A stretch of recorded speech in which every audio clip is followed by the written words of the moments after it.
خب ممکن که بسیار عضو تمام جوان در اینترنت ها صحبت میکنند یا دیگر رو میبینند، لیکن هست اکانت هایی که با محترم رستم امالی ممکن بینند. در نظر من که ممکن هم این چیزا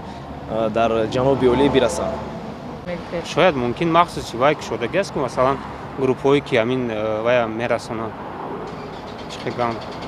این مکتوبایی که در اونجا ثبت میشود و میرسونن با شخصانی که در اونجا سر کار میبرن، مثلا همکاری میکنن بین اون فیسبوک تی گروپ هاشون کردی شاید با فکر من میرسه، برای اینکه به فایده اونجا به قطر نوشتنش یگون کس نظر میکند که اون مثلا میبیند که چند پیش یک بانو رو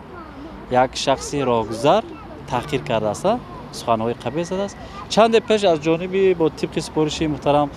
رئیس شهر رستم امامی در نزد ریاست وزارت کارهای داخله در شهر دوشنبه گروه تأسیس شد و آن نفران و اشخاصانی که نسبت بانوان دخترها زنها سخنهای قبیح میزنند حقوق آنها رو پایمال میکنند، نسبت آنها چاره دیده میشد و در شبکه‌ها هم هست، در رسانه‌های وسایل اخباری ما خصوص در روزنامه مجله همین چیز در شده است. این در عمل تطبیق شده است. مقصد بسیار شکایت‌هایی که با فکر من مردم میکنند در سایت شبکه‌های برای پرزیدنت از طرف حکومت خوانده نمیشود، برای که زمانی بود که من هم چی شکایت کرده بودم، لیکن دیدم که از مشکل من زیادتر مشکل ها بود، لیکن یگان جواب به آنها داده نشد. از همین سبب من فکر کردم که یگان نظارت کرده نمیشه از طرف حکومت برای خلق. البته وقتی که مردم یگان